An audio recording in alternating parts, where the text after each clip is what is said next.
DIYers, what's going on? Whiteboards with the Whiteboards channel. Thank you for watching. Hey, we're talking jet skis today, and we're working on a 2003 Sea-Doo GTX. It's got a fuel injection system and distributor. And in today's video, we are going to show you how to replace all the top parts. Let's take a look.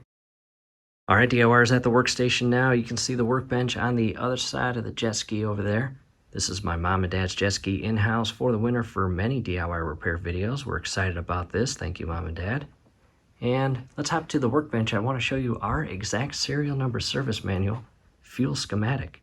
As we make our way around the jet ski, hey, if you're into skateboarding, down below in the comment section as well as the description section will be links on how to build your own custom logo skateboard and hang it on the wall.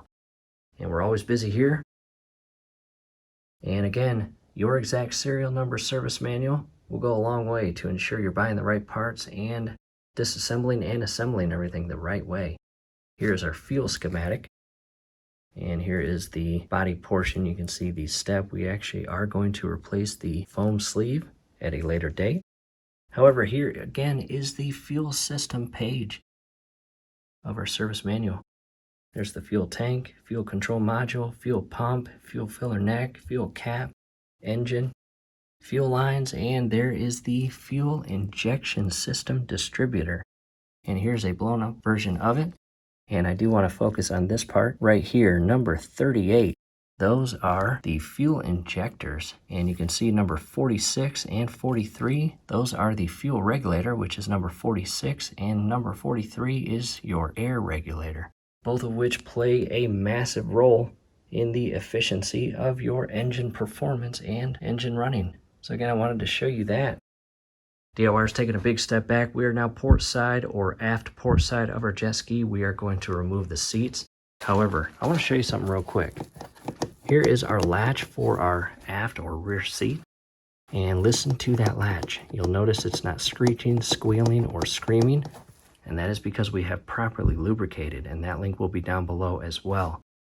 Long story short, DIYers, hey, if you don't lubricate this over the years, it will stiffen up and it will finally call it quits. It will break, and that's not what you want. However, if you run into that and you need to replace a latch, we will have a link down below as well. We'll go ahead and remove our seats. And we did just that. As you can see, both seats are removed and carefully resting on the visqueen on the floor as shown here. And safety first, what we'll do is cut all electrical power to our system. Here we are starboard side coming inside the hull, and in our case we have this electrical switch. All we have to do is turn it counterclockwise to the off position, and that cuts all electrical power to our jet ski. However, you may not have a switch like this installed, so at this point go ahead again, cut all electrical power to your system by disconnecting the black negative cable from your battery. And a quick explanation why we have this, well, we had a parasitic draw on our electrical system. And what does that mean? That is a professional, fancy, or shop way of saying something is constantly draining your battery while the engine is not running. And that gets annoying, especially if it's a newer battery, right? So down below will be a link on how to install one of these. They are great. Here we are back port side coming inside the hull. And DIYers, there it is, our entire direct fuel injection. And we've got fuel lines coming in, and on the top portion we have two fuel injectors, one here and one there. And this little plastic cover right here goes over two additional and extremely important parts. On this side, or closest to the front of the jet ski, is your fuel regulator. And this part right here kind of looks the same as this. However, with a minor difference, is your air regulator. And DIYers, in our honest opinion, in the event that you are just replacing your fuel injectors, we strongly encourage you to replace both your fuel regulator and air regulator. And that is why we are going to show you how to do it in this video.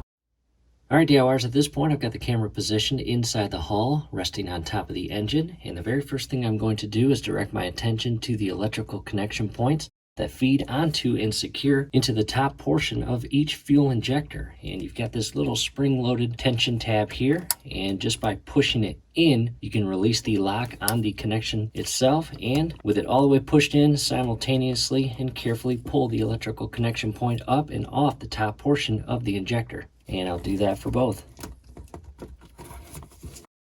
as you see there.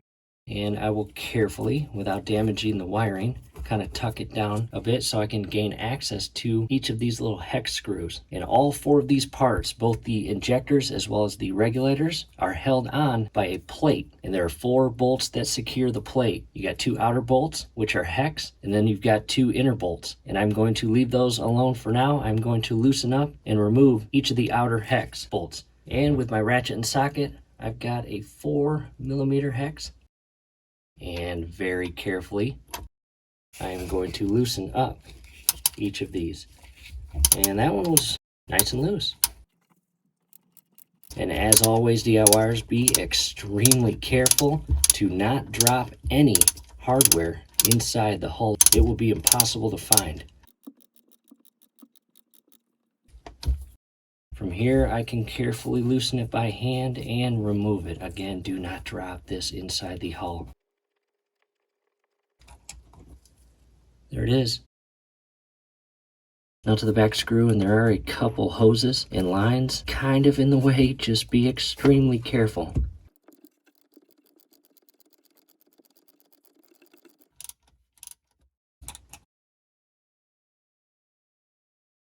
With those screws removed, again, it's really difficult to kind of tuck this electrical connection point back. Just be careful. You don't want to damage any vacuum lines or air lines. And from here, I've got 2 1/2-inch bolts that secure to the top portion of the distributor that feed all the way down into the engine. And I've got a 1/2-inch deep socket, and I will carefully rest that in place and loosen these.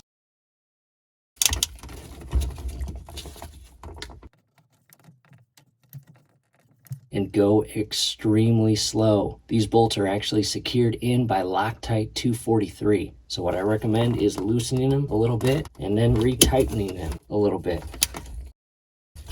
Back to loosening them. The last thing you want to do is snap these bolts inside the block. That would be awful. From here, back to tightening just a little bit and to loosening. And once it's loose, ever so carefully continue unscrewing it, but go slow. And getting a little tight, I'll go back to tightening it just a little bit, back to loosening.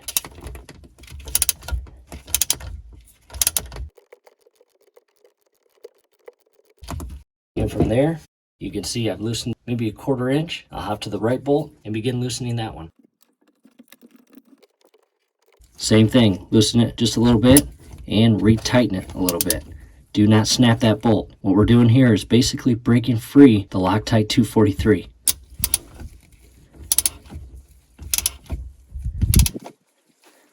Back to tightening it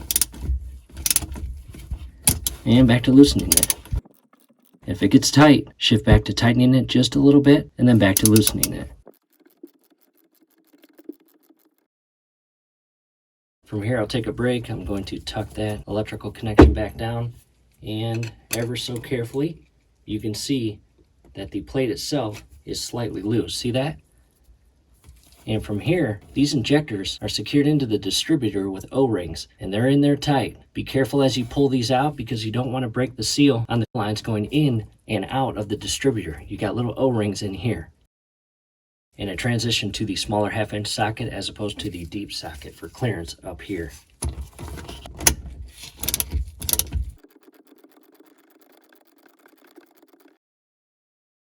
Now to the right side.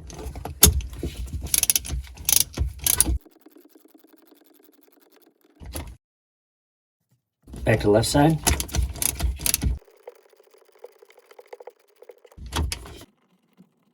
And that one is loose as you see. Back to the right side.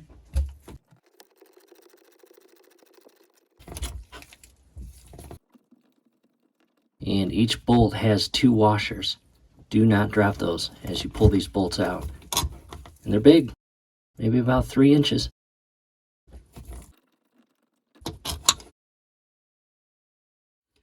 Next, DIYers, there is a 3rd bolt that is the same as the 2 outer, and it's right behind the actual cover and 2 regulators. And unfortunately, using the ratchet and socket at this point isn't the best option because I don't want to damage any of this. So revert back to your hex keys and grab the proper size and loosen up that 3rd bolt and remove it.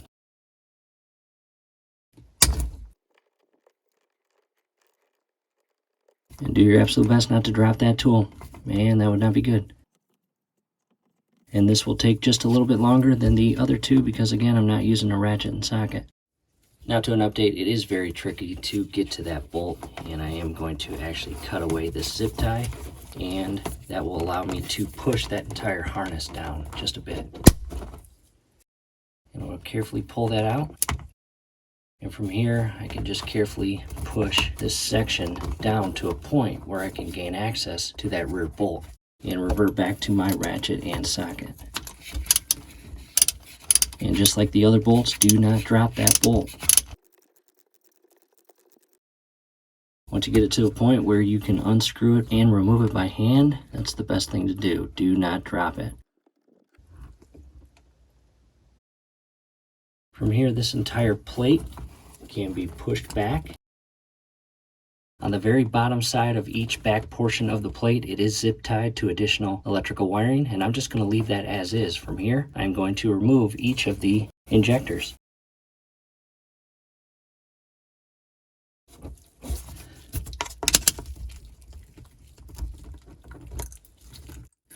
So I'm not sure if you can see it here, but there is a little groove or machine cutout on the top portion of the distributor that allows you a specific section to insert a screwdriver and carefully pry the injector out of the distributor. And as you use that screwdriver to ever so carefully pull it up, I recommend pulling it up, turning it just a little bit, and doing the same thing.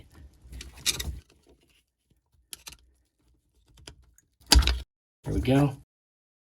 As you pull this up and out, verify that both O-rings are secured. Check the condition of it, not too bad. I'll do the same thing for the right injector. Ever so carefully create a gap in between the distributor and injector, as you see here. Transition to my larger screwdriver. And I will also turn it ever so slightly, basically to break free that O-ring inside there.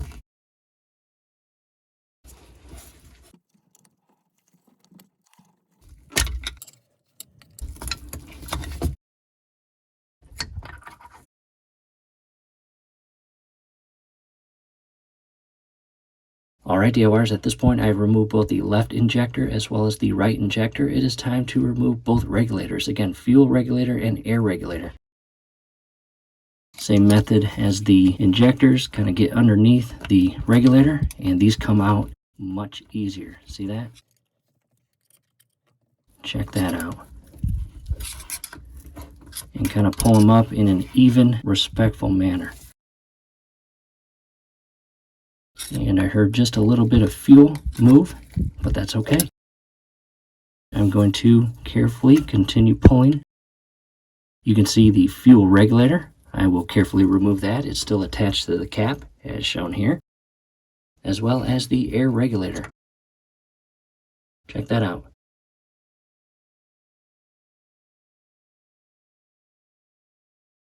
Taking a step back, looking at the fuel injection distributor, and let's go to a closer view of the top portion. And inside each hole or cavity, as you see, there is the air injector down below, as well as the cavity for your fuel regulator and air regulator. And any of that milky substance, go ahead and clean that up and get that out of there. You don't want that going inside the new fuel injectors. And there is a little bit of a milky look to that fuel, but it's not going to be perfectly clear. However, I am going to use a paper towel and clean out each cavity again of the distributor.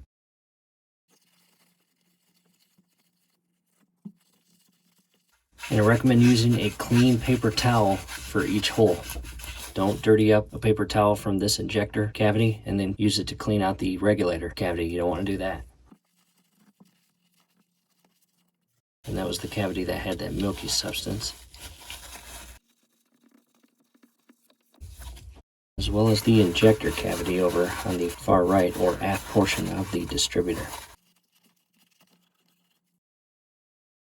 After you take a few minutes and clean all 4 cavities of the direct fuel injection distributor, we are now going to shift our attention to the spark plugs and wires. I'm going to carefully pull the boot off the plug,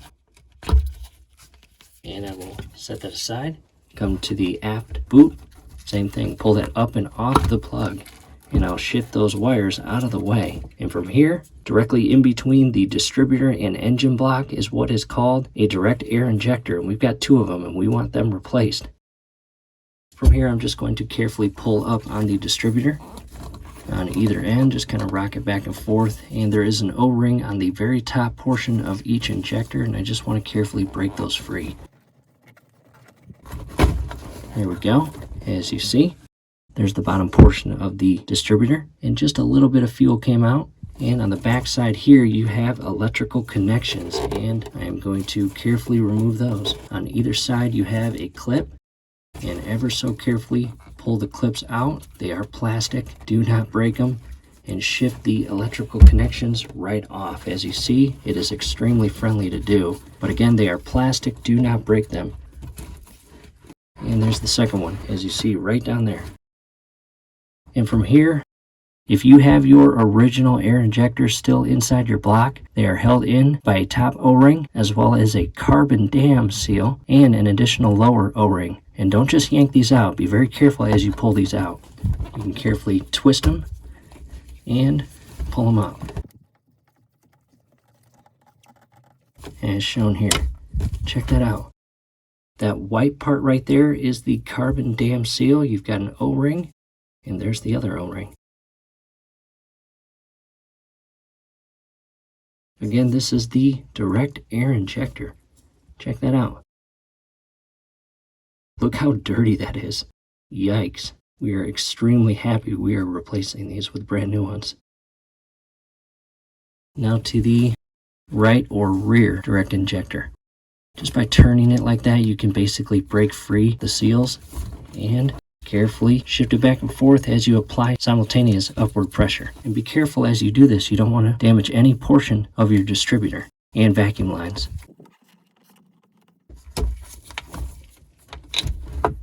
And there is the second direct air injector. Again, the white part is a carbon dam seal.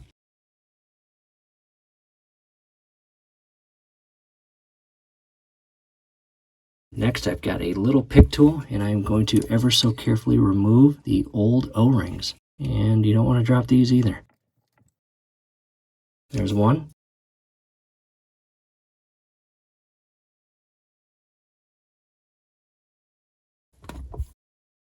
There's the second one. From here, I'm going to carefully clean the top mating surface of the engine where that rubber O-ring will go back into. However, we are going to insert a brand new O-ring. That is extremely important, never to use the old O-ring. That would not be good. And I will clean the bottom portion of the distributor. And just this hole, as well as the far outer right hole. The inner 2 holes are for the bolts.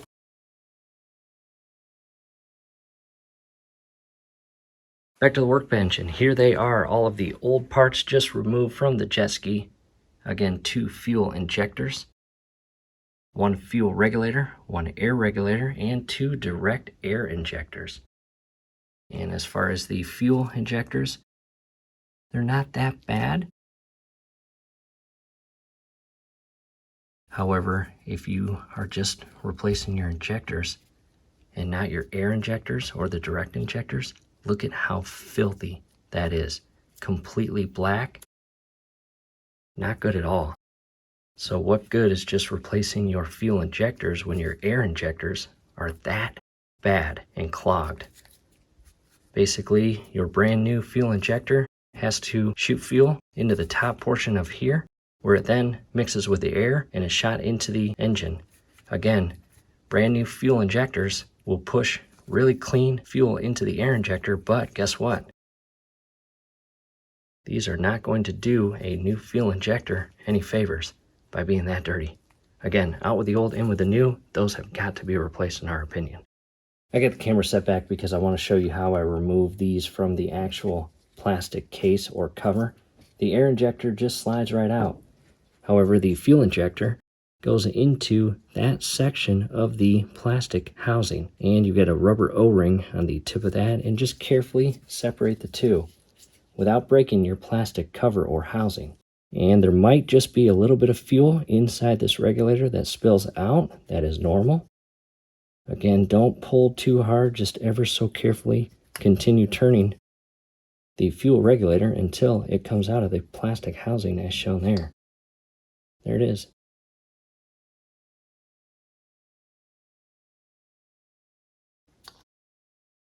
And I still see a little O-ring inside there. We'll have to get that out by using the pick tool.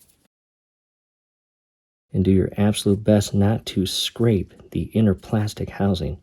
That will interfere with the seal when it comes time to reinstall a brand new fuel regulator. And there is the O-ring.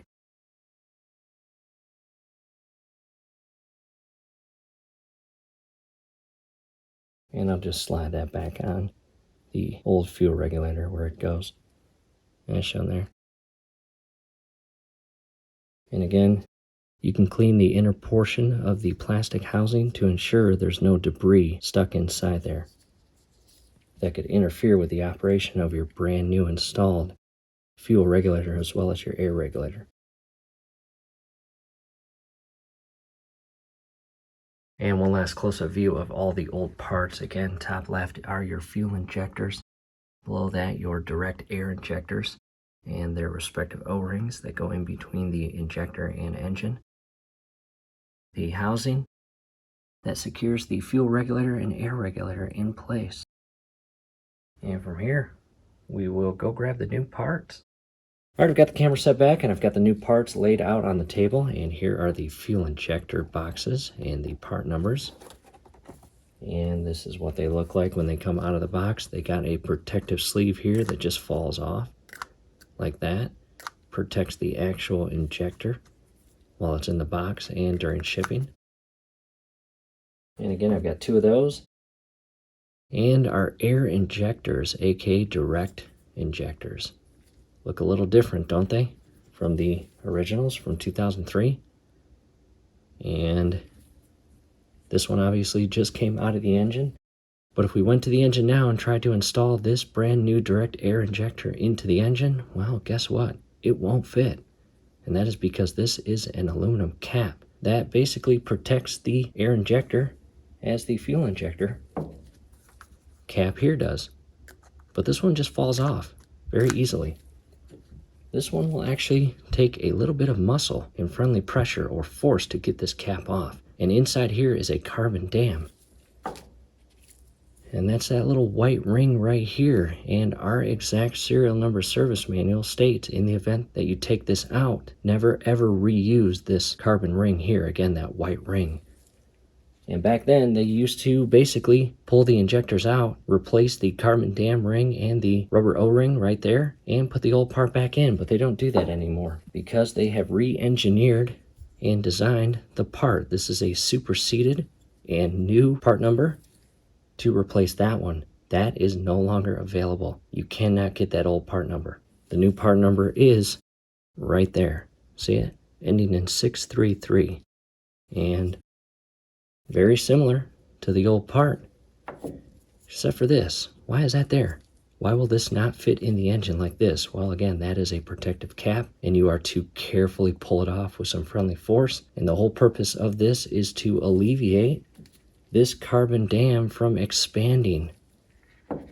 Because in the event that you take this cap off and just let this air injector sit on the table for a couple hours or overnight, well, unfortunately, that carbon dam ring, again, the white ring right here, will expand. And you'll have a tough time inserting the new air injector into your engine. And when you get it in, well, you might actually have damaged the new carbon dam seal to a point where it's not going to act as designed and could lead to premature failure of your new parts, as well as overheating within the engine due to an imbalance of fuel and air mixture, which in addition, we all know what happens at that point. Your engine performance and operation is degraded significantly. So keep that in mind. I'll set this back. Here is the brand new OEM Sea-Doo O-ring part number that again fits between the air injector and the engine. Onto our brand new fuel regulator with the brand new O-ring.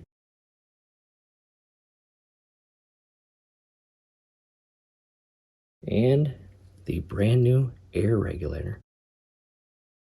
And it's got this hole here, and basically when you're standing port side of the jet ski and looking at this, the hole was right there. So when we took this off, our hole again on the old regulator was positioned like that when it came out of the distributor. What I'm going to do next is use Premium Plus 2-stroke marine engine oil to ever so carefully lubricate all of the O-rings. Each fuel injector have 2 O-rings, one small one on the bottom, one large one on the top. And you will see when I pull this cap off, it looks exactly the same as this. You've got the white carbon dam ring and the rubber O-ring, and we are going to carefully apply just a little bit of marine oil to this portion here of the new part. We will also lubricate this O-ring and the small O-ring, as well as this little rubber O-ring and the 2 above. In addition, this O-ring right here is new. I just installed that. However, the very first thing we are going to do or direct our attention to are both of the air injectors.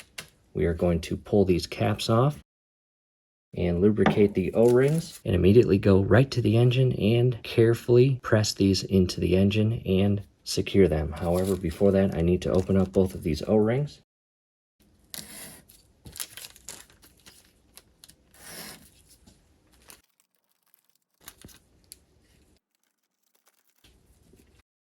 And with the cap tight, I'm going to tip it upside down and back upright. And all I'm going to use is the oil that attached itself to the top portion of the cap. And again, just dab it.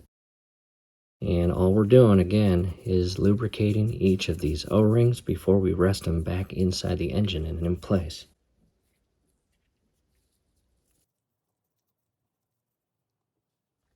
Back inside the hull of the engine, and again, these O-rings will go right inside that portion right there, and do not drop them. Use both hands to properly seat them inside that little cavity of the top portion of the engine.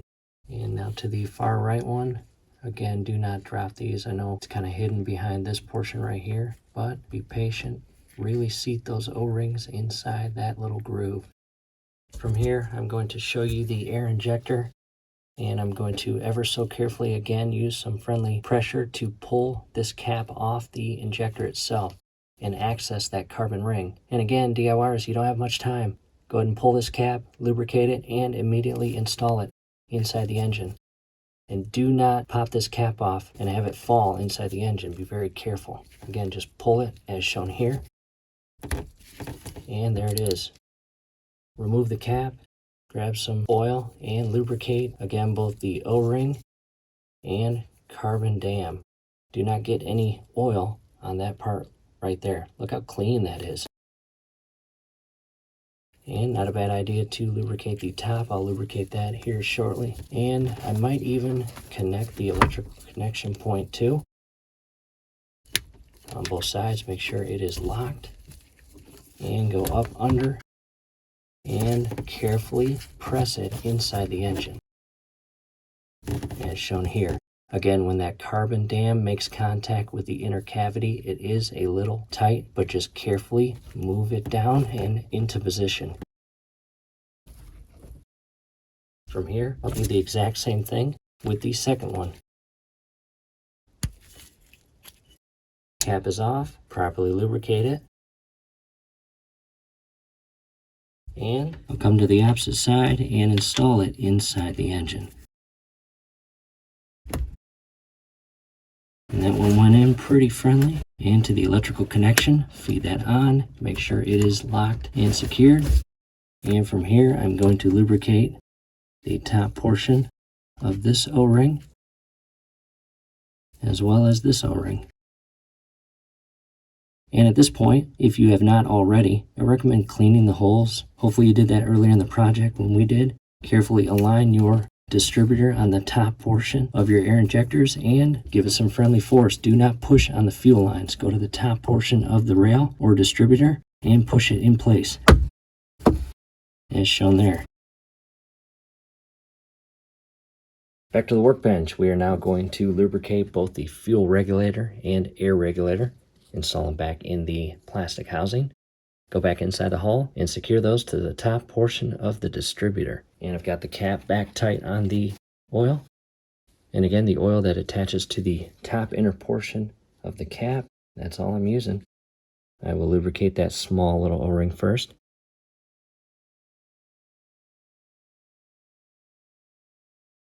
And from here, that part right there is going to feed inside that hole, but we'll do that here shortly. I'm going to lubricate the larger O-ring. And not only this larger one, but on the very tip, it's got a small rubber O-ring. Go ahead and lubricate that. And DIYers, stay away from automotive oil. If you've gone this far and you are replacing both your fuel and air regulators, and then you end up lubricating with automotive oil, your new parts are going to be like, really? Why? Dry my hand off. Again, the plastic housing, I am going to ever so carefully install the new part as shown here. Push it all the way in until it is secured and basically flush.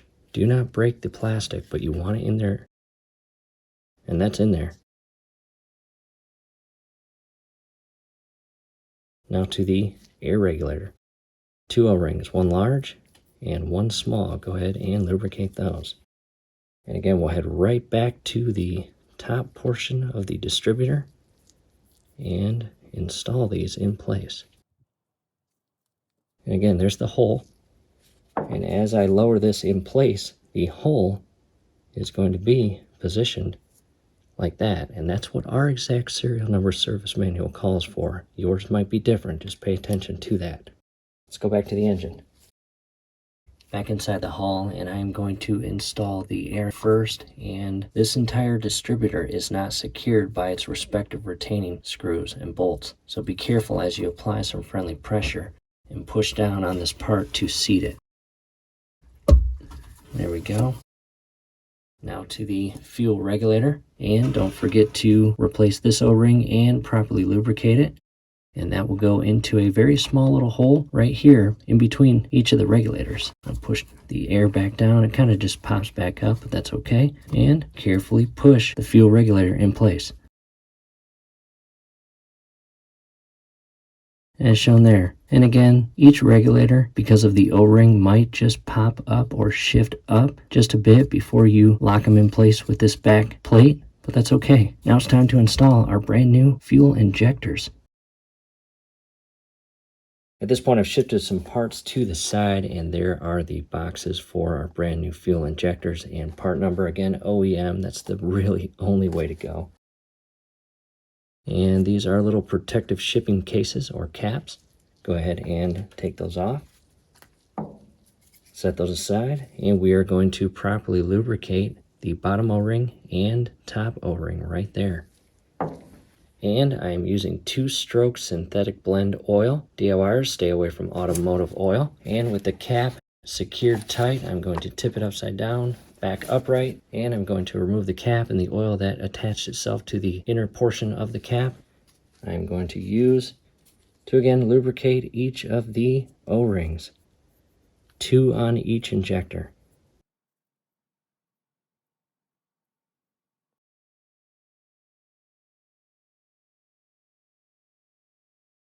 After lubricating both O-rings on each injector, let's head back to the hull and get these installed to the top portion of the distributor. Back inside the hull, and again, DIYers, we have replaced not only the fuel regulator, but the air regulator and both direct air injectors on the bottom portion of that distributor. And really, that's what we highly recommend when replacing your fuel injectors. However, properly lubricated O-rings and positioning the electrical connection point facing us. Go ahead and carefully insert it in the hole and just give it some friendly pressure down to seat those O-rings inside the distributor. And this entire fuel distributor is not secured by its respective retaining bolts, so be careful. There we go, you heard the click. Now to the right side. And align it properly and give it some friendly pressure until it is seated and clicked.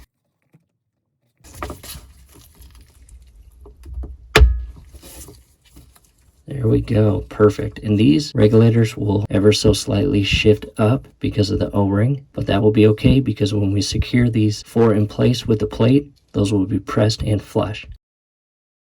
All right, DIYers, back to the workbench, and we have both of the large retaining bolts that feed into the top portion of that distributor and all the way into the engine block to secure that in place. And we have a steel brush here. Down below in the comment section, as well as the description section, will be a link on where to purchase this. We need to clean these bolts and that thread. Those are very dirty. And just carefully use that steel brush to clean out any and all debris from the thread, because when this is all clean, what we're going to do is apply Loctite 243 to the thread prior to installing it back into the engine.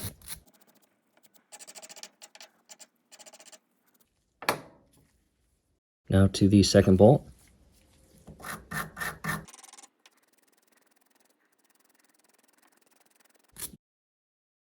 This bolt was a little dirtier and more stubborn than the first one, but it's clean. And again, Loctite 243,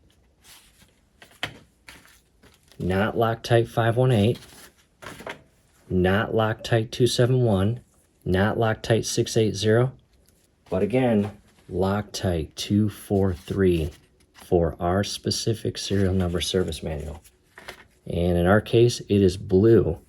And when we apply the Loctite 243 to the thread, we are going to ever so carefully install these into the engine and hand tighten them and then torque them to 18 foot-pounds. That's very important.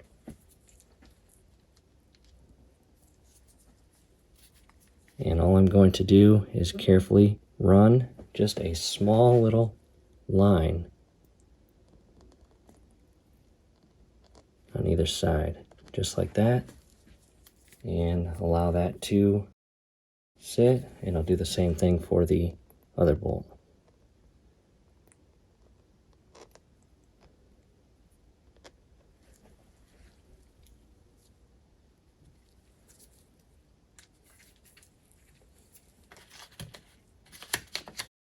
Back inside the hull, and I'm going to bring the plate up, and be very careful as you do this. Again, that back securing plate, bring that up, and right in between the fuel regulator and injector, as well as the air regulator and injector, are the holes for those retaining bolts. And carefully insert the bolt, and I'm going to feed it down, and again, hand tighten. Do not cross thread these bolts inside the engine. They should go in extremely smoothly. If they don't, back them out counterclockwise, reset the thread, and resecure them. In our case, ours is going in very friendly. Now to the second bolt.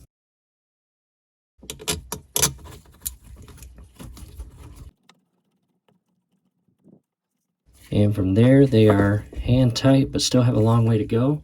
I will transition back to the ratchet and socket.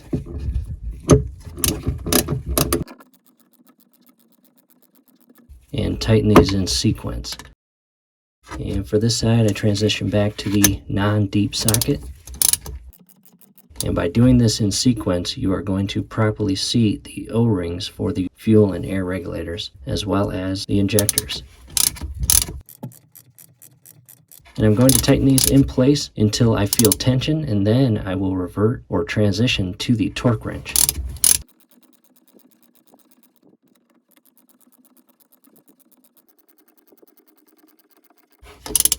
And I feel just a little bit of tension there. Back to the left side. And I feel a little bit of tension there.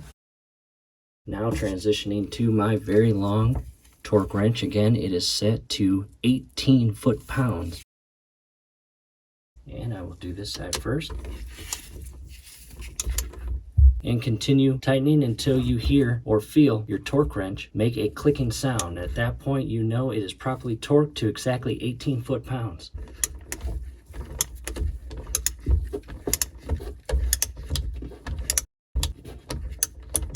And before I do that, I've got that tightened. I'm going to shift to the right side.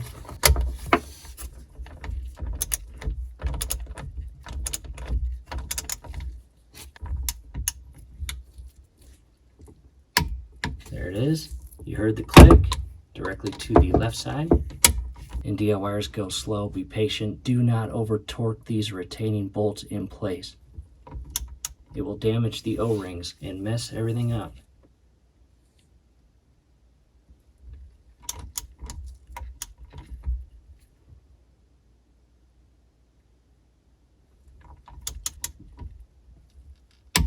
There it is. 18 foot-pounds on both retaining bolts, and make sure that that is secured in place. Now to a close-up view of everything.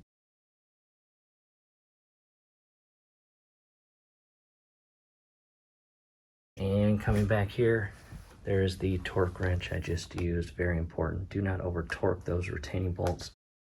Back to the workbench for the small hex or Allen bolts here, and you can see they've got some Loctite on them, and that is Loctite 518, and this is red. A small little drop on each bolt thread before you install them inside the top portion of that fuel distributor. Back inside the hull, and again, just a little dab of Loctite 518, and do not cross thread or drop these little bolts inside the hull. You are going to carefully hand tighten them in place and then secure them with the respective hex key or Allen, whatever you want to call it. To the right side, align the hole, and ever so carefully, without cross threading it, screw it in and hand tighten it. And that one's hand tight. The difficult one will be in the back. I'm going to shift the connections aside and find the hole with my finger, and I've got it attached to the socket. And I'm going to feel for the hole, align the screw in place, and from here just carefully hand tighten it as shown here. And it is tight, however not all the way tight. I will transition to the ratchet and carefully tighten them in place. Now to the right side.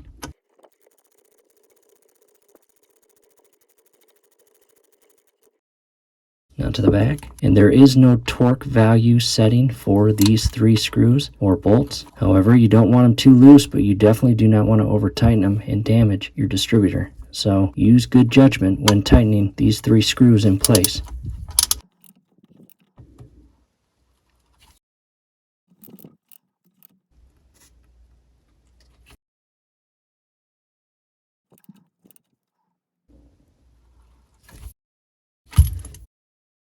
From here, double check everything. You can put some dielectric grease on your electrical leads. However, taking a look at the internal portion of the cap that goes on the fuel injector, there's a good amount of dielectric grease inside there, so I'm okay with just installing these. However, before that, I am going to re-secure all of this to the tie strap mount here.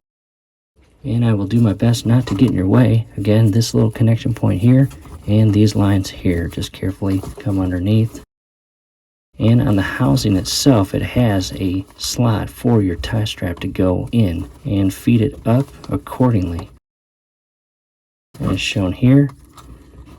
And I'm going to feed it inside the opposite end, and as far as where to align that, I'm going to align the connection point on the center housing. And no need to over tighten this. You don't want to rip the mount out of the hull wall.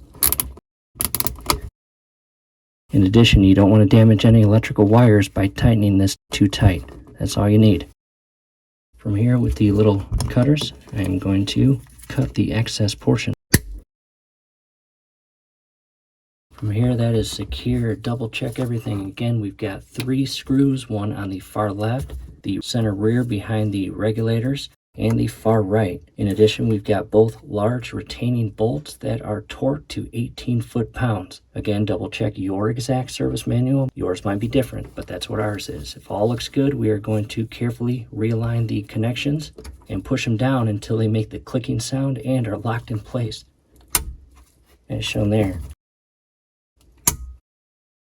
Next, I'm going to carefully bring my spark plug wires and boots back up and onto the spark plugs and push down until these are properly seated and secured on their respective plugs. carefully pull the paper towel out from behind the distributor, and there's a lot of debris on the towel itself, so I'm going to really be careful and kind of ball it up to not allow all that debris to fall down into the hull. Now to the right side, same thing. From here again, DIYers, just double check everything. Be patient. Do not move on to the next step until you have ensured everything is properly secured and you're not leaving any tools or flashlights inside the hull. And real quick, you've got a fuel line feeding into the left or forward portion closest to the front of the jet ski of your distributor. And you've got an additional line feeding off the back here. Not sure if you can see it. See it right there. And these connections have O-rings inside here, and you've got a cover plate that locks each of these connections in place. And in the event that you have an air leak or fuel leak at one of these fitting locations, either again here or here, you must replace those O-rings, because unfortunately they're not going to fix themselves. And if those O-rings go bad again, you are going to have a fuel leak or an air leak. And what does that do to your engine performance? It destroys it. So down below in the comment section, as well as the description section, will be a link on replacing both the O-rings on this fitting here, as well as the rear fitting. Taking a step back out of the jet ski, again, we are port side, and what we'll do now is re-secure both of our seats. But again, before that, just double check you have removed all your tools, flashlights, and any additional items inside your hull. And we did just that, and before you secure your seats back onto your jet ski, just ensure that you re-secure your battery and restore electrical power prior to moving on and completing the project. And DIYers, that is it. We really hope this helps. Hey, do us a favor below the video. You will see that thumbs up icon. Click on that, like the video, subscribe to the channel. Definitely ring your YouTube bell. That would be very helpful to us. We'd really appreciate it. Thanks again for watching. And as always, check out those links below, especially that playlist. A lot of helpful DIY videos on jet skis.